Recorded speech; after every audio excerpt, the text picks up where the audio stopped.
विश्व 24 न्यूज हर पल आपके साथ।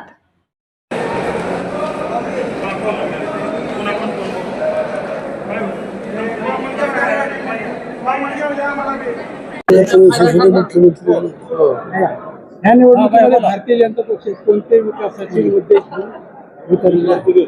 सगळ्यात खरं तर आपल्याला सगळ्यांना माहिती आहे, येणाऱ्या 5 तारखेला पुणे जिल्हा परिषद व पंचायत समितीचं या ठिकाणी मतदान आहे आणि हे मतदान असल्यानं हे इलेक्शनचा प्रोग्राम जाहीर झाला आणि प्रोग्राम जाहीर झाल्यानंतर कशा पद्धतीनं इंदापूर तालुक्यामध्ये या ठिकाणी वातावरण निर्माण झालं हे आपल्याला नवीन सांगायची काही गरज नाही।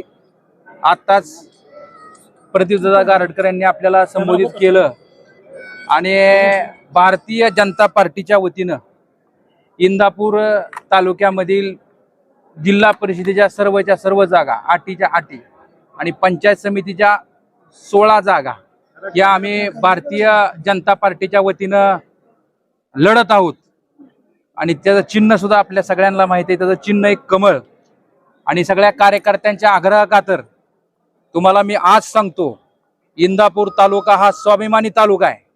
जेव्हा जेव्हा घराणेशाही उदयास आली तेव्हा तेव्हा त्याला विरोध म्हणून लोकशाही ठामपणे या ठिकाणी घराणेशाहीच्या विरोधात उभी राहिली। बरोबर आहे का? म्हणून येणाऱ्या 6 तारखेला निकाल बघा। आमचे भारतीय जनता पार्टीचे सर्व जिल्हा परिषदेचे उमेदवार, सर्व पंचायत समितीचे उमेदवार रेकॉर्ड करून ठेवा, रेकॉर्ड मताधिक्याने विजयी होतील हे आज मी तुम्हाला सगळ्यांच्या साक्षीने आज सांगतो। भारतीय जनता पार्टीचे सर्व उमेदवार हे कुठलेही कॉन्ट्रॅक्टर नाहीत, कुठलेही कसलेही अवैध व्यवसाय करणारे नाहीत, सगळ्या गोरगरिबांना मदत करणारे आहेत, सगळ्यांना बरोबर घेऊन जाणारे आहेत, सगळ्यांना काय दवाखान्याच्या कशाच्या अडचणी आली तर मदत करणारे सगळे उमेदवार हे आमच्या पक्षानं या ठिकाणी निवडलेले आहेत। म्हणून आम्हा सगळ्या कार्यकर्त्यांना खात्री आहे की येणाऱ्या 6 तारखेला भारतीय जनता पार्टीचा मोठ्या मताधिक्याने विजय होणार आहे आणि महाराष्ट्र राज्याचे कर्तबगार मुख्यमंत्री आदरणीय देवेंद्रभाऊ फडणवीस साहेब सुद्धा यांचा आशीर्वाद आपल्या ह्या पॅनलला आहे। येणाऱ्या काळामध्ये त्यांनी आम्हाला सांगितलं की कार्यकर्त्यांच्या प्रवेशासाठी सुद्धा अनेक या महाराष्ट्र राज्याचे मंत्री महोदय सुद्धा आपल्या या इंदापूर तालुक्यामध्ये कार्यकर्त्यांच्या प्रचारासाठी येणार आहेत। गारटकरांच्या प्रवेशासाठी सुद्धा मुख्यमंत्री सन्माननीय देवेंद्रभाऊ फडणवीस साहेबांची जाहीर सभा हे इंदापूर तालुक्यामध्ये या ठिकाणी होणार आहे।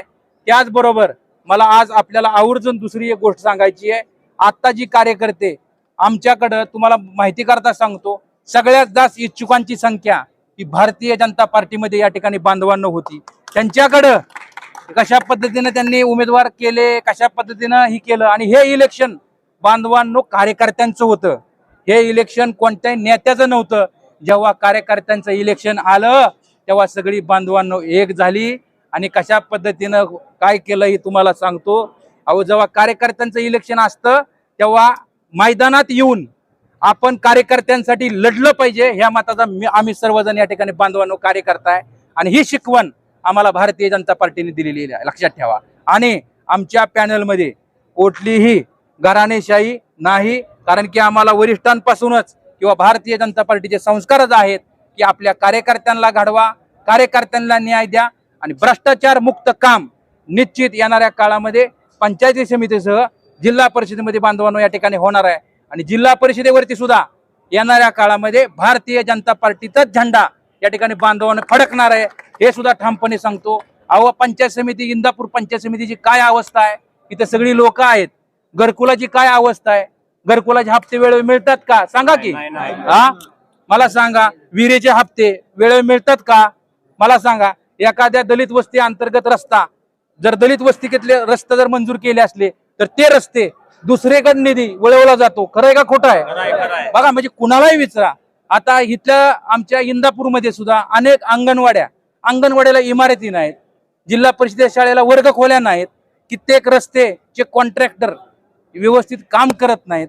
त्यामुळं जिल्हा परिषदेमध्ये जिल्हा परिषद सदस्य म्हणून जाणारा हा जनतेचा सेवक असला पाहिजे, पंचायत समिती सदस्य म्हणून जाणारा हा जनतेचा सेवक असला पाहिजे आणि ही सेवा आपली इंदापूर तालुक्याच्या नागरिकांची सेवा करण्यासाठी भारतीय जनता पार्टीनं संपूर्ण पॅनल या ठिकाणी उभा केलेला आहे आणि मला खात्री आहे आदरणीय देवाभाऊंच्या नेतृत्वाखाली या इंदापूर तालुक्यामध्ये भारतीय जनता पार्टीचाच पॅनल बहुमतानं बांधवांनो या ठिकाणी विजय होणार आहे आणि सगळ्या कार्यकर्त्यांना प्रचंड द्वेष प्रचंड राग आलेला आहे. लक्षात घ्या, माणसांना असं कार्यकर्त्याच्या इलेक्शनला अशी हेळसांड केलेली आहे, सगळ्यांनी वाऱ्यावर सोडून दिलेले आहे, वाऱ्यावर अक्षरशः काय पद्धतीने केलेलं आहे. अहो म्हणजे त्यांनी उमेदवार मागायचा अधिकार सुद्धा हिरावून घेतला आणि त्यांनी अनेक जाहीर नाही केलं कुठलं चिन्ह घेणार आहे, कुठला पॅनल करणार आहे. का तर आपणच संधी दिली पाहिजे आणि आपण जर संधी नाही देता आली आपल्याला तर पुढून सुद्धा एखाद्या कार्यकर्त्याला संधी मिळाली नाही पाहिजे याची सुद्धा काळजी बांधवांनो घेतली. आणि ही वृत्ती ही खराब वृत्ती आहे असं माझ्यासारख्या कार्यकर्त्याचं मत आहे. त्यामुळं इतका प्रचंड प्रतिसाद आमच्या भारतीय जनता पार्टीला या ठिकाणी मिळत आहे. आपण सगळीकडे जावा, बघा, व्हॉट्सअप, सोशल मीडिया, गावागावात प्रत्येक गावामध्ये उठाव झालेला आहे. उठाव आज शेटपळ हवेलीमध्ये उठाव झालाय, मला सांगतो शेटपळ गडेमध्ये उठाव झाला, आणखी निमगाव केतकीमध्ये उठाव झाला. गावाच्या गाव या घराणेशाहीच्या विरोधात बांधवांनो एकत्र आलेली आहेत आणि हा पॅनल हा भारतीय जनता पार्टीचा पॅनल नसून या इंदापूर तालुक्याच्या स्वाभिमानी जनतेचा पॅनल आहे. म्हणून मी सन्मान्य जनतेला विनम्रपणे हात जोडून आवाहन करीन की तुम्ही 5 वर्ष भारतीय जनता पार्टीच्या सर्व उमेदवारांना विजयी करा. आमचे सगळे उमेदवार तुमची मनापासून सेवा केल्याशिवाय बांधवांवर राहणार नाही. भारतीय जनता पार्टी ही निष्ठावंत कार्यकर्त्यांचा विचार करणारी पार्टी म्हणून ओळखली जाते, परंतु निष्ठावंत कार्यकर्त्यांना निवडणुकीच्या रिंगणामध्ये संधी मिळणार का काय आर्थिक दृष्ट्या सक्षम असणारे ते पुढच्या हा खरं प्रश्न तुम्ही पुढच्यांना विचारायला पाहिजे होता. आलं का लक्षात? तुम्ही चुकीच्या ठिकाणी प्रश्न असो, परंतु भारतीय जनता पार्टीनं सगळ्यांना बरोबर घेऊन एक चांगला पॅनल जनतेसमोर बांधवांनो या ठिकाणी ठेवलेला आहे आणि आम्हाला 100% खात्री आहे की कमळ हे इंदापूर तालुक्यामध्ये फुलल्याशिवाय बांधवांवर राहणार नाही. शेवटचा प्रश्न आहे, राष्ट्रवादी मधून आता प्रचारासाठी हर्षवर्धन पाटील दत्तात्रय भरणे प्रचारात असणार आहेत. एकंदरीत राजकारणात कोणी कोणाचा चित्र सकाळीच हर्षवर्धन भाऊ म्हणाले आणि स्थानिक पातळीवरच्या निवडणुका देखील वेगळ्या असतात. कसं पाहताय स्टेटमेंट? तुम्हाला सांगू का, भारतीय जनता पार्टीच्या विरोधात माजी मुख्यमंत्री, विद्यमान मुख्यमंत्री, उपमुख्यमंत्री, विद्यमान कृषी मंत्री, माजी मंत्री आणि अन्य सगळी त्यांची तयार केलेली त्यांची काय म्हणायचे ते सगळे एवढे सगळे विरोधात आहे. पण काही खात्री नसावी, मला खात्री आहे की देवाभाऊच्या नेतृत्वाखाली भारतीय जनता पार्टीचा 100% विजय होणार आहे. बरोबर आहे का? भारतीय जनता पार्टीचा भारतीय जनता पार्टीने आव्हान निर्माण केलेले आहे, सर्व उमेदवारांनी आज देखील दाखल केलेले आहे. कसं पाहताय? जिल्हा परिषद पंचायत समितीची निवडणूक ही या इंदापूर तालुक्यामध्ये अलीकडच्या काळातली एक नाविन्यपूर्ण निवडणूक ठरते. जशी नगरपालिकेची निवडणूक एक नाविन्यपूर्ण ठरली, विविध विचाराची विविध विरोध असणारी लोक एकत्र आली, तशा पद्धतीनं याही निवडणुकीमध्ये हे चित्र पाहायला मिळते. त्यामुळं निश्चितच तालुक्यातील जनतेला, राज्यातील जनतेला या निवडणुकीबद्दल एक वेगळं कुतूहल आहे. ही सुद्धा गोष्ट आम्हाला मान्य आहे. झालेल्या या परवाच्या नगरपालिकेच्या निवडणुकीदरम्यान आम्ही सर्वांनी जाहीर केलं होतं की जिल्हा परिषद पंचायत समितीची निवडणूक आम्ही आघाडीच्या वतीनं निवडणूक लढू. परंतु काही कारणास्तव, ते कारण मला आता आजही आपल्यासमोर सांगता येत नाही, पण काही कारणास्तव आमच्या आघाडीतला असलेला एक पक्ष आमच्या सोबत राहिला नाही, त्यांनी वेगळी भूमिका घेतली आणि त्यामुळं भारतीय जनता पार्टीच्या कमळ चिन्हावरती जिल्हा परिषद पंचायत समितीची निवडणूक लढवण्याचा निर्णय हा श्रेष्ठींनी घेतला. इथल्या स्थानिक कार्यकर्त्यांनी सगळ्यांनीच एकत्र मिळून घेतला आणि आज आम्ही भारतीय जनता पार्टीच्या वतीनं इंदापूर तालुक्यातील सर्व गण आणि गटामधून आमचे सगळे उमेदवार यांचे AB फॉर्म या ठिकाणी देण्याकरता आलेलो आहोत. AB फॉर्म सबमिट केलेले आहेत. उद्याच्या 4 तारखेला होत असलेल्या या निवडणुकीमध्ये, 5 तारखेला होत असलेल्या निवडणुकीमध्ये ताकदीनं भारतीय जनता पार्टीचा पॅनल या निवडणुकीत उतरेल. समोर कोण आहेत, काय आहेत, कसे आहेत याची तमान बाळगणारे आम्ही कार्यकर्ते आहोत. आमचा आक्रमक पद्धतीने या निवडणुकीमध्ये या ठिकाणी मतदारांच्या समोर आम्ही जाणार आहोत. मतदारांना आत्ताची जी परिस्थिती आहे या परिस्थितीच्या विषयावरती कौल मागणार आहोत. नगरपालिका निवडणुकीमध्ये खऱ्या अर्थाने कृष्णावी महाआघाडी एकत्र करून प्रवीण माने असतील, तुम्ही असताल, हर्षवर्धन पाटील एकत्र आला. त्यानंतर खऱ्या अर्थाने त्यावेळेस सपशेल पराभव झाला. साहजिकच आता राज्यात सर्वात महत्वाची बाब म्हणजे माजी मंत्री एकत्र येतात. सर्व राज्यात ह्या गोष्टीची चर्चा आहे. तीच बाब पुन्हा उद्भवू शकते का? भाजपमधील माजी मंत्री हा. एकत्र आले. आजीबाजी आता शेवटी कसं आहे की त्याही निवडणुकीमध्ये आम्ही टोकाचे विरोधक एकत्र आलेलं कदाचित लोकांना आवडलं नसेल. तसंच या जिल्हा परिषद पंचायत समितीच्या निवडणुकीतही तसं या तालुक्यातल्या लोकांना आवडेलच असंही मला काही वाटत नाही. त्यामुळे शेवटी जनता जनार्दन आहे, त्याच्यावरती निर्णय घेणार आहे. माजी मंत्र्यांच्या दोन्ही मुलांना या जिल्हा परिषद आणि पंचायत समितीमध्ये उमेदवारी देणार. आता यामध्ये असं आहे की भारतीय जनता पार्टीचा जर इतिहास पाहिला तर तुम्हाला देशाचे पंतप्रधान नरेंद्र मोदी, महाराष्ट्राचे मुख्यमंत्री देवेंद्र फडणवीस साहेब असतील आणि अनेक मान्यवर नेते असतील, यांच्या घरात काही राजकारणातलं कोणी होतं असं काही चित्र नाही. त्यामुळे या पार्टीचा असलेला मूळ हेतू ही जी घराणेशाही आहे त्या घराणेशाहीला विरोधच आहे. आणि सर्वसामान्य जनतेच्या हातामध्ये लोकशाही जर सोपवायची, देश जर सोपवायचा असेल तर या लोकशाहीच्या प्रक्रियेमध्ये निवडणूक ही प्रक्रिया महत्वाची आहे. तर या निवडणूक प्रक्रियेमध्ये सामान्य मतदार जो आहे तो सर्वसमावेशक आहे, तसा कार्यकर्त्याला या ठिकाणी संधी देणं गरजेचं आहे असं आमचं भारतीय जनता पार्टीचं धोरण आहे. त्यामुळं इंदापूर तालुक्यात आता एक जण उभं करतोय मुलीला, एक जण उभं करतोय मुलाला, मंत्री पण उभे करतात मुलाला. तर 8 मध्ये जर 3 जागा या घराणेशाहीकडे जात असतील तर समोरची लोक घराणेशाहीकडं झुकलेत असं म्हणायला या ठिकाणी वाव आहे. आणि घराणेशाही कुठल्या व्यक्तिगत मुलांबद्दल आमचा काही आकस असण्याचं कारण नाही, कारण त्यांची मुलं तशी आमची मुलं आहेत, ही मुलंही मुलंच आहेत.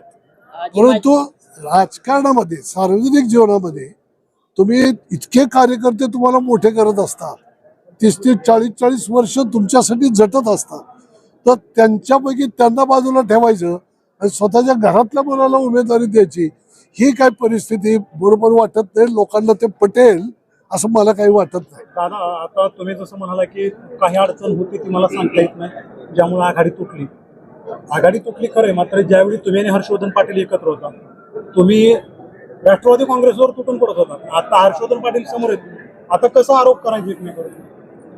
शेवटी आता मी भारतीय जनता पार्टीमध्ये मागच्या 4-5 दिवसापूर्वी प्रवेश केलेला आहे. मी जिथेही राहतो तिथं प्रामाणिकपणाने काम करतो आणि काही वैचारिक पातळीवरती मी बोलतो. या तालुक्याच्या असंख्य प्रश्नावरती आवाज उठवणारा मी कार्यकर्ता आहे.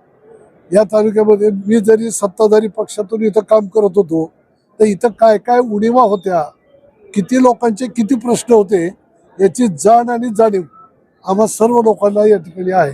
त्यामुळं येणाऱ्या निवडणुकीमध्ये असेल किंवा इथून काळच्या आगामी काळामध्ये असेल, हे ज्या पद्धतीचं तालुक्यामध्ये विकासाचं काम असेल, काही जो विचार आहे, अन्यायाविरोधात संघर्ष आहे, अशा अगणित प्रश्नावरती सातत्यानं आम्ही आवाज उठवणार आहोत आणि त्याचाच विषय या निवडणुकीमध्ये देखील मांडणार आहोत.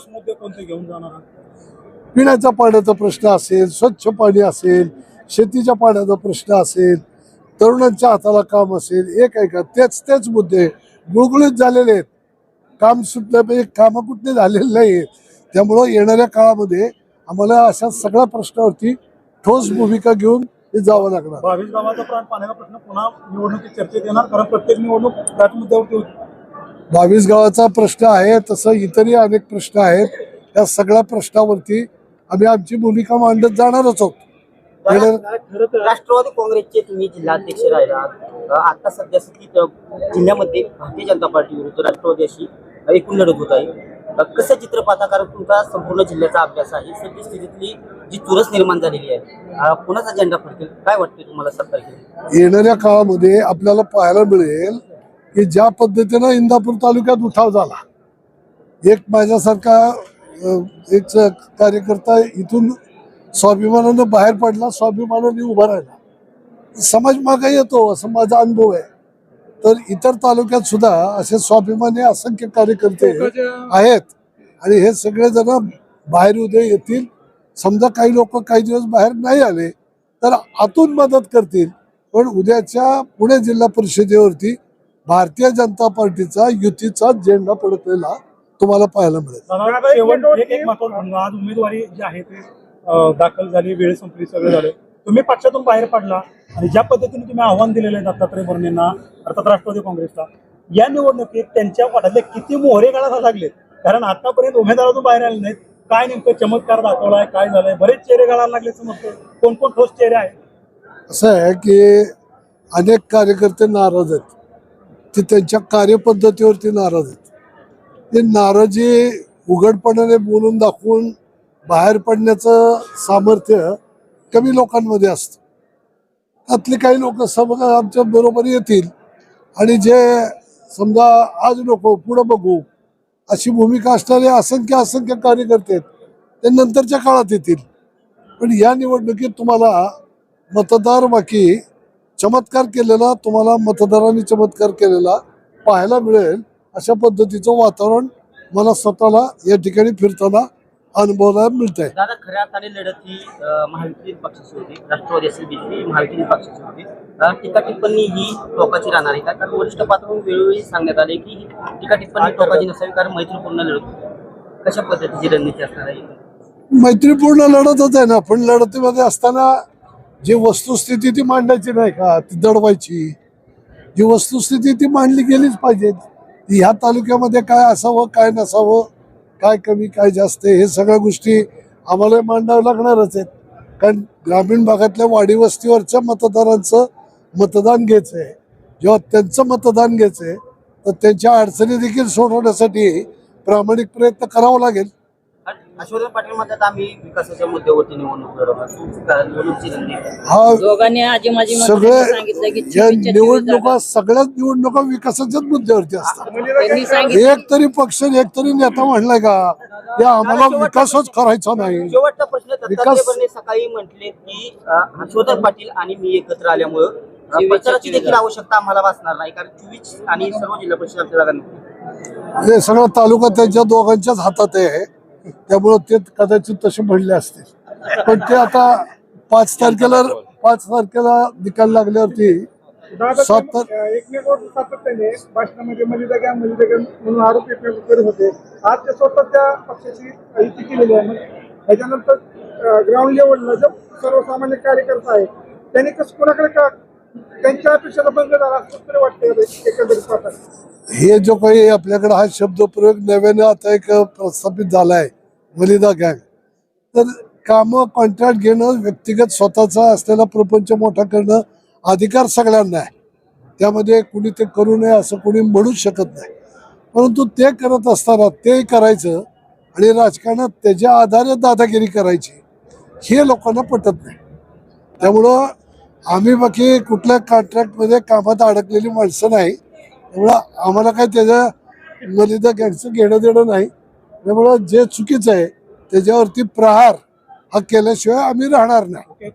वरिष्ठ नेते येणार आहेत. वरिष्ठ येणार आहेत, सगळे येणार आहेत. राज्यातील महत्त्वाच्या आणि आपल्या भागातील ताज्या बातम्या पाहण्यासाठी आजच आमच्या विश्व 24 न्यूज चॅनलला यूट्यूबवर सबस्क्राईब करा आणि बेल आयकॉन प्रेस करा.